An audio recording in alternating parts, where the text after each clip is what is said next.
Well, hello subscribers, welcome back again. I'm Sarah Payne and I'm going to show you how to make one of my favourite blocks actually, and it is so much my favourite that it featured on the inside cover of my first book. There we go. The actual one is behind me here. But what I actually love so much about this particular block is it's very simple to make, and you're going to use some of the skills that you've picked up already through your subscription with earlier blocks. But once you've made your blocks, when you decide what size quilt you want to make it in, there are lots of different potential layouts that you can use. Obviously, there is the one that's behind me on the wall, but here are just 3 more that you can use with this particular block. It's a really simple block to make, but it's really good fun. So when it comes to your fabric, you're going to need what I call a background fabric. So in this case, it is the white. This is the block here. So if I pick out, that's the block that we're going to be making. All right, so it's a 9 patch. We have the white, which is your background. We have this blue that continues through that we call the contrast, and then a selection of other colours which will eventually make up that entire block. It looks great scrappy, so you can mix in different fabrics. You can use up your stash. That'll be fabulous. That'll work brilliantly. But to hold it together and to get this wonderful shape, get yourself a contrast and a background that are fairly stable so that they don't change too much through the blocks, and you will keep that piece there. Okay, so let's get our bits and pieces together and let's start making. Okay, so let's gather our fabric for our blocks, and this is a great opportunity to use up some of those pre-cuts. So first of all, I have a selection here of fabric strips, the kind you find in your jelly rolls or fabric rolls, depending on where you purchase them. They'll have different names, but these are 2.5 inch wide strips, and you want a selection of these if you're making the whole quilt. Okay, so I have 4 here that we're going to play with for this block. Next, you can grab out your charm packs. Now, charm packs are selections made of 5-inch squares. These are 5-inch squares. You will need a lot the same though, so you'll probably have to cut them. But we're actually going to be making our half square triangles with 2 of the background blocks and 2 of the contrast blocks. Now, technically, when we use this method to create half square triangles, we should be working on 4 7/8 of an inch, but I prefer to work slightly larger, so use 5 inches, a 5-inch square, and then trim it down once we finish. So then if anything is slightly, skew-if, we can sort that out by trimming it later. So for one block, I need 2 of my contrast, 2 of my background. So I'm going to take these 2 and put them right sides together. So right sides means the fabric side. So this is the pattern side or the pretty side. I'm going to put them right sides together, and then I'm going to draw a diagonal line straight the way across my paler fabric. So from one side to the other. The ruler I've just randomly picked up isn't quite long enough, but I can see there. That's like I can move my ruler along. And there we go. We have a diagonal line. And I'm going to do the same with the other pair. Now this is a white on white fabric, which means it's got a white pattern on it. But you do need to keep an eye on these white on whites, because sometimes it's easy to not notice when you put them on backwards. So line that up, draw a line from corner to corner. This is then going to make the 2 sets of half square triangles that we need. So what I'm going to do is I'm going to go to my sewing machine. I'm going to set my machine up for 1/4 inch seam allowance, and then I'm going to sew 1/4 inch either side of that first drawn line. So if you're not sure about this, you can add a ruler on top and just draw that line in, but lightly. because you don't want that to show through the fabric. This centre line won't show through the fabric because you're going to cut that. But we will now sew along that line and then do the same on the other side. So we're 1/4 inch either side of the blue line, and we'll do that on both pairs. So there we go. You can see I've stitched with them in a grey so that you can see those stitch lines. I would suggest that you stitch them in a lighter colour, a lighter grey. But now we're going to cut along that blue centre line. You can do this with a pair of scissors or with a rotary cutter. And then when we open that up, I'm just going to finger press. You'll see we have a half square triangle. There's another one. And then we need our other two for this block.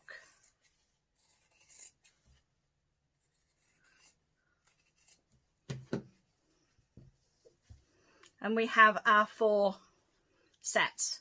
I'm just going to give these a quick press, pressing the seam underneath that dark side, and then we'll be ready to trim our block. So here we are. I've pressed all of our blocks and they should finish to 4.5 inches. But as I said, I've made mine slightly a smidge larger so that I can trim down if I need to. So you can see just around the edge of this, if I just move those out of the way, I've got a 4.5 inch square ruler here. So it's quite useful to have a smaller ruler in your stash. But if I place the diagonal line across the diagonal line of my ruler, you can see there's a little extra all the way around. I'm going to trim that off. So I'm going to press that down, get my rotary cutter, and then cut off 2 bits.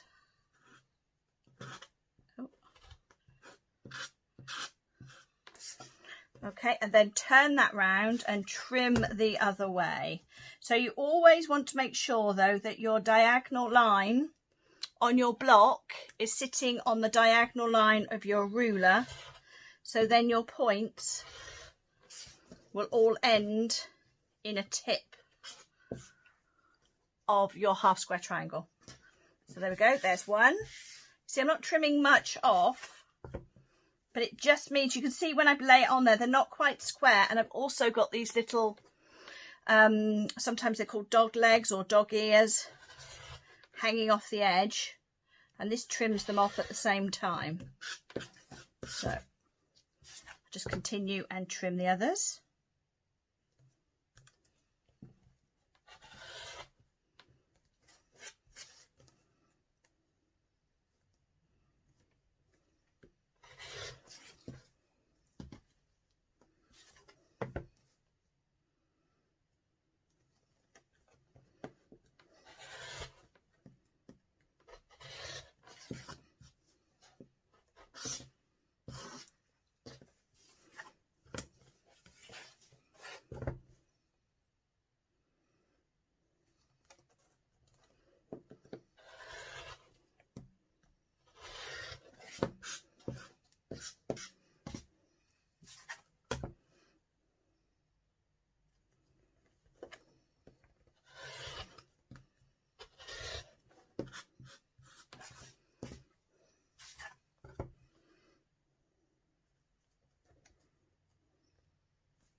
And there we are.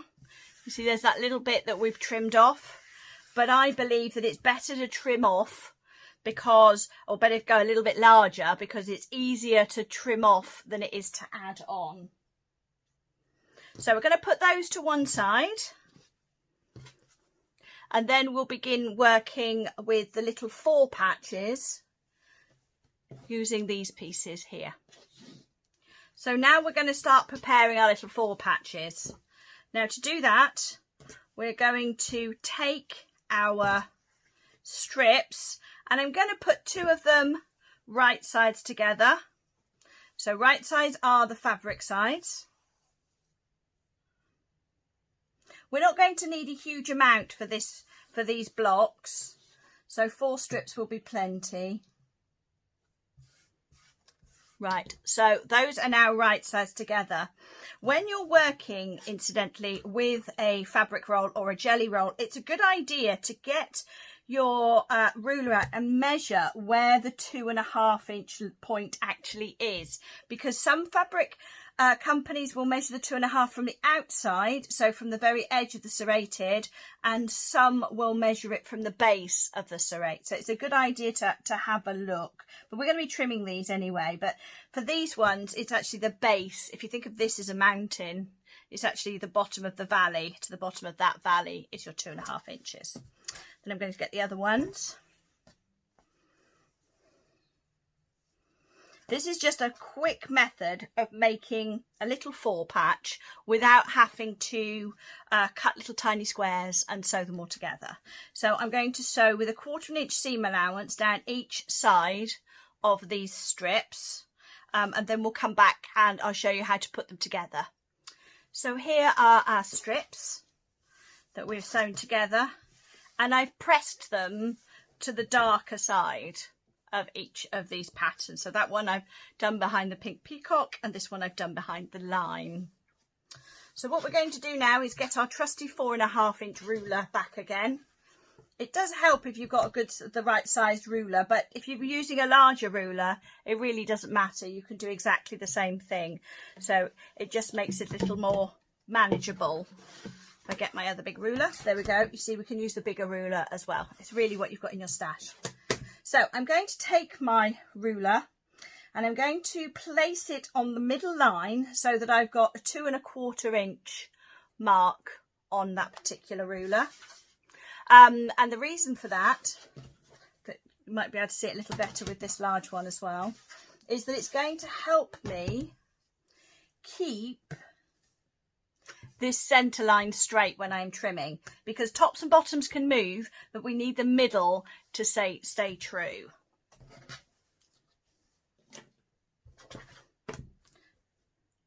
So I've got little lines on here at my 2.25 inch. You can see it matches with the top and the bottom, and I'm going to trim off the waist first of all.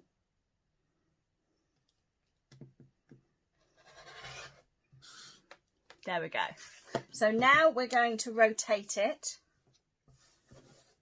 and I'm going to trim with a 2.5 inch line along the edge of the fabric, and with that 2.25 line running through this centre. If I get to a point where that's no longer central like that, we can just trim the excess off and go straight back to our square edge again. So we'll line that up, and I need 5 sets of these pairs from each of my 2 strips. So line that up. 1,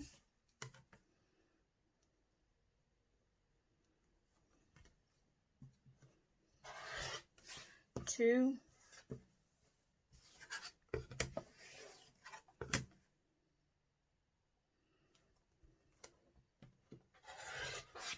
3,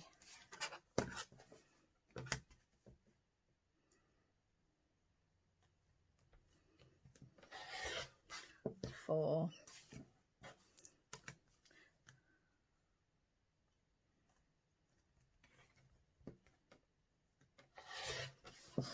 5. So that's from 1. So if you're mixing up your colours even more than I am, I'm just using 4 strips, but you could be using a lot more different sort of strip combinations. You will need for each block 10 sets in total. So let's cut the other. Again, I'm going to lay this flat to get my straight end.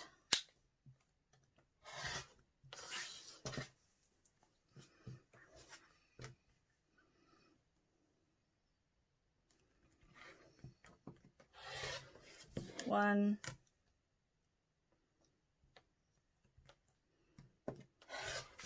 2, oh,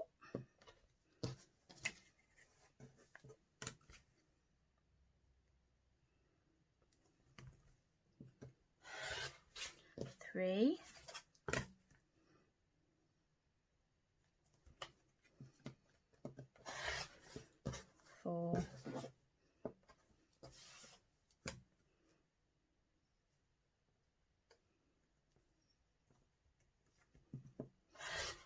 5. All right, so all my waste is over here, but actually if we were making the whole quilt, this would just be more for another block. So what we're going to do now is take our fabrics and pair them up. So because I've got 4 sets here, I can match them up so that they're the same, or I could have this one on that side. So I've got different opposites. I could play around with it, it's really up to me. The joy as well of pressing the seams in opposite directions means that here there's 3 layers of fabric and this side there's only 1. If I take this piece and I put that together, there's 3 layers there, 1 there, and that means that I can actually push them into each other. I'm pulling this finger this way and my thumb that way, and I'm pushing them as I squeeze to lock in together. If I then clip that, we can actually have a look and see that our seams line up perfectly, because when you're pushing them together, because they're thin one side and thick the other, there's nowhere else for them to go. They have to lock in place. So I will then do that with all of these 5 blocks, and starting from this edge here, so all the way along to that edge there, with a 1/4 inch seam allowance. So I've stitched my 5 blocks together. Here we are. And they should finish. I've also given them a press, by the way. And they should finish at 4.5, the same as our half square triangles. So now we can actually lay our pieces out to create our block, so you can see how it goes together. So there we go. Those are our cornerstones, so that's our 4 patch. And then we take the half square triangle and we're going to place those so that the contrast runs through the middle.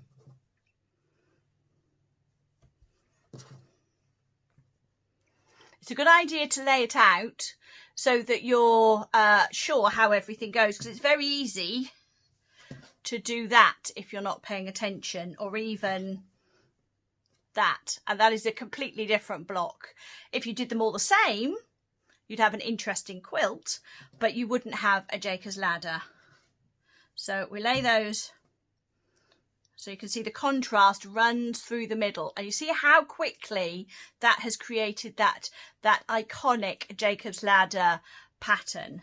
So what we'll do now is take one of these squares, place it right sides together with the half square triangle, so with a 1/4 inch seam allowance, open it up, and then do the same this side, and do that on each of your 3 rows, and then press. So here we are, here's my 3 strips sewn together, and I've pressed them. Now what I've done here, because this is sort of basically a 9 patch, is I've pressed my seams in opposite directions. So for wherever I've got a half square triangle, I've pressed away from that. That means that there's no risk of anything showing through this white. So for this one, the seams have gone that way. For this one, the seams have gone that way. And then for this one, they've gone this way. The good thing about pressing them as well is you can hold them up against each other and see that they do line up. It's very hard to judge that before you've pressed, because all your fabric is a bit sort of bouncy, but it makes it a lot easier when we come to putting it together if we know that these seams actually will line up as they are. So then we take this row and put this right sides together. And I've pressed my seams like I did with this square. I've pressed them in opposite directions so we can put them together with our fingers and push them against each other so that they lock in place. Now with this one, I've actually stitched this with grey so you can see it. So I've got an intersection that creates the point of that triangle, and it's a 1/4 inch from the top. And I want that to match up on both sides. So I'm going to press those together so that they go in opposite directions that way. So the seams go that way and that way. So we'll press that together. What I want to do as well is open it up and have a quick look to see whether that seam there matches up on the other side. So I've had a quick look. I think it does. I'm going to pop a clip in it to the point where the sewn seam would be and then have a look. And you can see there that if I stitch just there, that will line up beautifully. Okay, so right sides together, and then we'll go to the sewing machine and sew across here, and then we would do the same for this piece. Again, lock the seams in that side and pin or clip. And the same here, we want to get that seam matching up, but also we don't want to lose our points. So I would clip it and then take a look. Yes, that one's okay as well. So now I'm going to go to the sewing machine, sew these 3 rows together, and our block will be completed. And here we go, our finished block, our finished Jacob's ladder. So to recap, it's made with 4 half square triangles and 5 sets of 4 patches. For that, we used 2 5-inch squares of the background and 2 of the contrast, and then when it was finished, it was sewn together, we trimmed them to 4.5 inches. We also used strips of jelly roll or fabric rolls, sewed them together and then cut them into 2.5 inch wide segments. So when we sewed them together as a 4 patch, they also measured 4.5 inches. And then once we've sewn the whole block together like this, this is now 12.5 inches. And then when that's sewn in with the other ones, they basically finish at 12 inches. And there we go, a beautiful block. Your next decision is how you're going to lay all those blocks together and which of those wonderful design options you're actually going to use when you've got this really strong, definite diagonal line running through your block. As I said, absolutely beautiful and a firm Sarah Payne favourite. Thank you very much for joining me. I'll see you soon.